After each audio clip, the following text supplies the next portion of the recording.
you doing? This is a video about when to check your blind spots and how to check your mirrors and stuff like that. And then there's going to be a little bit at the end where I'm going to ask you what I'm likely to be doing with the mirror checks that I'm up to. So it's just going to be a little bit quizzy at the end, I guess. When I'm teaching people to drive, it's quite common after we've had like quite a lot of lessons for the student to be feeling like confident and kind of like taking the reins and giving it a go on their own, which is awesome. Love all that, yeah. But sometimes it comes up that the student will start to like just put in random blind spots and stuff when actually in the places that they're doing it, it's not necessary. Okay, so the examiner is the examiner is expecting blind spots in these places. Okay, so the examiner expects a blind spot when you leave the side of the road. Okay, that is imperative. Because you're leaving the side of the road, you need to see if there's anybody coming out of a driveway. You need to see if anybody is walking across the road in your blind spot as a pedestrian. You need to check your blind spot to see if there's a bike overtaking. You need to check your blind spot to see if there's a car there. So leaving the side of the road, blind spot has to be checked. That is a certainty, okay? The other times that you need to check your blind spot is changing lanes. So on a motorway, or if you've got two lanes as you're just driving around and you've got like a faster lane on the right because that's the design of the road, 2 lanes, yeah? You're going to be needing to check your blind spot if you're changing lanes. Mirrors to the right, signal to the right, blind spot, if it's safe, move over. Yes, you are going to need to use your blind spot for changing lanes because your blind spot is massive. Yeah, a whole bus can kind of fit in there if it's perfectly timed, absolutely massive, yeah? If you don't check it, you don't know. So changing lanes, another time that you need to check your blind spot. Reversing, you've got to check your blind spots, yeah? So there's going to be times that your instructor will teach you to check your blind spots. There needs to be all-round observations before you begin to see if there's any pedestrians or any other vehicles around you. When you reverse, you look out the back window mostly, but then at your point of turn, you must check it again. Now, those are the kind of set places that the examiner is going to expect it as standard, all right?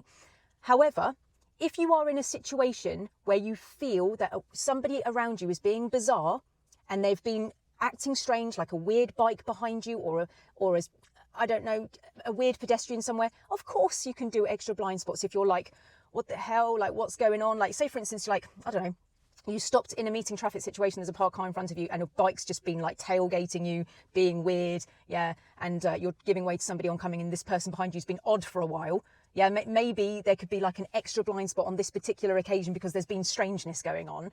If you've been checking your mirrors correctly in a town, you're going to be checking them every 3 to 4 seconds probably anyway. It says it on the highway code to do it that much if you're in a built-up area. But you're going to be doing that anyway because of slowing down mirrors, because of turning mirrors, because of like checking like other things like going on like whatever, overtaking bikes and all the rest of it, right? So there's going to be loads of mirror checks in a town anyway, so that will cover your 3 to 4 seconds. But you're going to notice people being strange. And if somebody's tailgating, you're going to feel that anyway, and you're going to check your mirrors potentially a little bit more in those situations anyway. Try not to be too taken by it, by the way, because the crash is in front of you, okay? If you've got a tailgater, pull up on the left, get rid of them. Get them out of your life as soon as possible. Don't keep a tailgater behind you. Pull up on the left and get them out of your life as soon as possible. I've made videos about this. You can't make the tailgater feel better about your speed. Just pull up on the left and get rid of them, okay? If you do 35, they want you to do 40. If you do 40, they want you to do 45. Just get rid of them. I've lost my train of thought. No, Roz, no. I've gone off flight topic. Ah! Okay, yeah, so in those situations, that is an extra blind spot check that you could do. But the examiner is expecting it. Leaving the side of the road, pulling off, right? Doesn't matter which side of the road you're on, yeah? The blind spot to the most dangerous place is going to be the last place. So if you're pulling off on the left side of the road, obviously the right side will be the most dangerous because that's where the traffic flow is. So you'd be checking that last. If you're pulling off from the right of the road because you've just done your pull up on the right, of course the left blind spot would be the last place. So blind spot in those situations, changing lanes, doing manoeuvres, and then extra ones in times of danger, of course. However, when students have had quite a few lessons and they're feeling more confident, or maybe even the other way around, they're starting to be like even more nervous maybe, okay? And they're like thinking, not sure if I need to do this. Then they start putting blind spots in all over the place. We're just doing a normal turn left and the student will go mirror, mirror, blind spot and turn left. Yeah, it's nice and everything. Yeah, okay. Not necessary. The examiner's not expecting it unless there's been some kind of weird situation with the bike being odd. Yeah, but as standard, that isn't something that the examiner is like needing to see unless there's something very strange going on, the bikes being weird, the scooters being weird, yeah, you're worried about something that's actually there. But as standard, you're not going to be like mirrors, blind spot every single time because it may affect your steering. You may actually have like a worse situation of like going like that and then steering and hitting the curb or something. So only check your blind spot if there's something odd going on. It could be that the student goes mirrors to the right, signal to the right just to do a normal right turn or a T-junction or something, and then they go like blind spot. Again, guys, it's not something that the examiner's like needing to see. That's not like a standard check that you do, right? Okay, so unless there's something weird going on, like I just said. So turning left is normally interior left signal, turning right, interior right signal. Okay, and then if something weird is going on, that's when you add the extra check. All right, coming out of a roundabout, as standard, the blind spot isn't checked unless, again, something very strange is going on. And all your mirrors, like on approach to the roundabout, would have like cleared all that up. Have we got a tailgater? Have we got a weird bike? Have we got a scooter? But if we haven't, exiting a roundabout is not going to have the blind spot as well, because again, it can affect your position as you do it. So leaving a roundabout that's got a curb in the middle, which is raised, and we need to mirror and signal out, then it's just mirrors to the left and signal out. Remember, the interior mirror is a flat glass mirror, so it shows you the distance and speed of the person behind, and the left mirror is curved glass. It makes things look further away because it's trying to help you with your blind spot, but it does distort the image. It makes things look further away, and that's going to show you the hazards on the left side, undertaking vehicles and stuff like that. So it's interior, left, and then signal as standard to leave, unless there's something bizarre going on. Okay, and then mirrors to the right, signal to the right, and doing a T-junction right or turning right, stuff like that, okay? So yeah, changing lanes, like I said, must have it. If you don't check your blind spot when you're changing lanes, that's well dangerous. I mean, it's so dangerous, like it makes me like cringe, yeah, because that area is absolutely massive. You have to, in my photos on this channel, I've actually taken a picture of like one of the books where it's written by the DVSA that you must check your blind spot when you're changing lanes. It's in one of the pictures because I get that a lot. Really, do I have to check my blind spot for changing lanes? Yes, I've put the picture of the book on my photos. Please go and have a look at it. All right, and then of course reversing, you need to have all-round observations. Okay, please don't just rely on any computer system that you've got in the car. Use your own eyeballs, yeah, just like look around, make sure that you know what's going on as the human.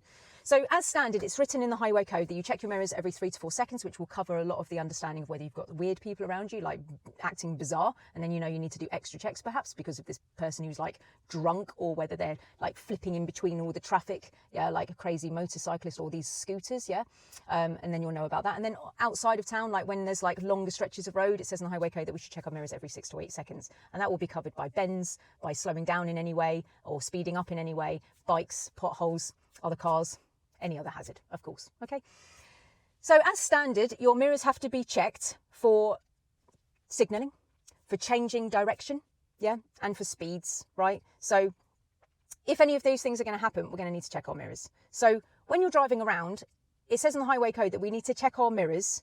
So all-round observations, okay? But your driving instructor is very likely going to give you like set ways of doing it, okay? So there are going to be like little things that the examiner, but your instructor is going to try and teach you to do it in a certain way. So you just lock it into your mind and you've got it. When you go and learn with your parents, one of the first things to go is your mirrors, because your parents aren't very strict about it, but your instructor is like strict. We're trying to like kind of nail in a habit. You know, a habit is formed. We're so, human beings are just like habit forming. We're just like little robots, you know, we can get into like habits, good ones, bad ones. And if we do it enough, then it becomes a habit. So your instructor is trying to habit you. He or she is trying to habit you by going, check your mirrors, check your mirrors, check your mirrors. But your parents are probably going to be well slack about it because they're not like hammering in this habit. Okay, it happens all the time. I love people going out and driving in their own car. I love it. I flipping love it. I think it's brilliant. I think you're way more likely to pass first time. But the immediate thing to go is mirrors.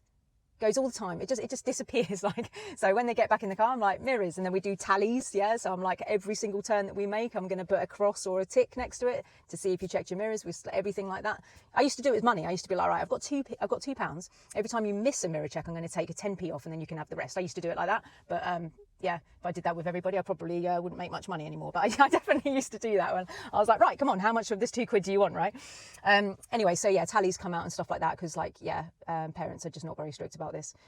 Like I said, it says in the highway code, right, that you need to do all-round observations. So it doesn't say you've got to do this mirror and this mirror for doing left turns and this mirror and blah, blah, blah. Like, there's no kind of like regimented thing that's actually written in the highway code. But we do need to check behind us and to the left if we're turning left, because we need to know what's going on behind us, how close they are. That's the distance and speed, and the undertaking vehicles on the left, and then the right mirrors for overtaking vehicles. So your instructor is going to give you methods of which ones to check. There is going to be methods. So if I was driving down the road and I check my interior mirror, what could I be doing? Like, what is it that I've just done? So can you guess? Or we'll do like a couple of these, right? So if I'm driving down the road and I check my mirror, yes, you may say to me, yeah, she's doing it for information purposes, but it's a speed thing. So if I'm changing speed, slower perhaps, or I'm collecting information, interior mirror is quite nice because I know how close the person is behind me. I know his behaviour. I know whether he's a tailgater. I know whether he's frantic. I know whether he's trying to overtake me at any opportunity. So I'm collecting information every 3 to 4 seconds. Okay, but it's going to be when I'm changing speed, like officially, there's a slower speed limit in front of me, mirror. Okay, what's the person behind me doing? Is he too close to my bumper? Or an information gather, okay? And to be honest, the more you do it, you're gonna like just be painting a picture of behind snapshots as well. Don't check your mirrors for a really long time because it starts to affect your position on the road, okay? So interior mirror, speed related probably, or information gathering. Speed related, probably going slower. So if there's like a 60 to 30 interior and then starting to slow down.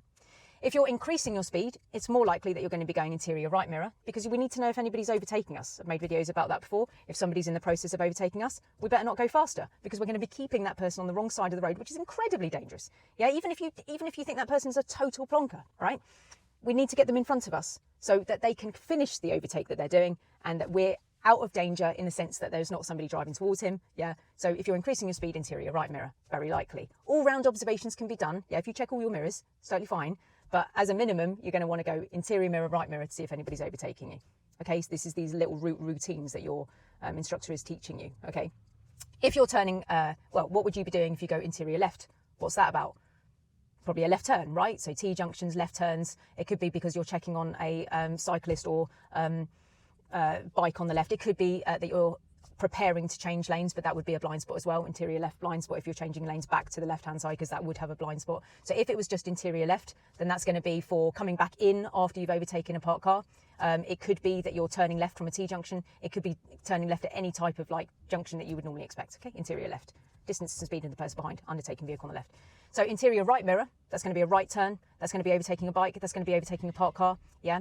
There's going to be any type of right turn or any type of movement to the right, because if it was changing lanes, it would be interior right mirror blind spot. Yeah, that would be the difference, because the blind spot would be in there if you're changing lanes, because you need to know if anyone's hanging out there as well. Yeah. So if you are doing a reverse, then it's likely that your instructor will teach you to check if you're reversing, the right blind spot first, and then you work round from the right, right mirror, looking forward, interior left mirror, and then looking out the back to reverse. So you sweep from the right all the way around. So you've done a 360-degree check, and then when you reverse, you then look out the back window, like as standard, looking out the back. Okay. Or if you're pulling off from the right reverse after you've done that on your test, or you've learnt it with your instructor. Yeah. So you go right all the way around, and then you check the left blind spot last. Sorry, I've got the recycle vehicle behind us. And then if you're moving off from the side of the road, it's left blind spot searching all the way around. So it's left blind spot, left mirror, interior, look forward, right mirror, and blind spot, and then signal to the right, perhaps. Okay. All right, guys. So I hope that little bit of information helps you today. And yeah, I just wanted to put that out there, that sometimes like students will like overly blind spot at a certain time of their learning. And in some cases, this is not really what the examiner's looking for. And actually, it can really kind of like muck up position sometimes. So if a person's just turning right and then we're starting to go like this, yeah, that can really, like, it's unnecessary sometimes, and it can really screw up position. So check your blind spot when you're leaving the side of the road, when you're changing lanes, when some crazy person is acting weird around you and you need extra safety and you're like, what is this person doing? I better have extra observations on this occasion because I've noticed that somebody's being odd. And then reversing, you must check your blind spots for those situations as well. Any type of reversing maneuver, okay, anything. So I know that the 3-point turn isn't on there, but loads of that on there. Bay park, parallel park, pull up on the right, any maneuver that you do out of your own driveways, yeah, anywhere that you're reversing, just check everything. All right, guys, so I hope this bit of information helps you today, and I'll see you in the next one.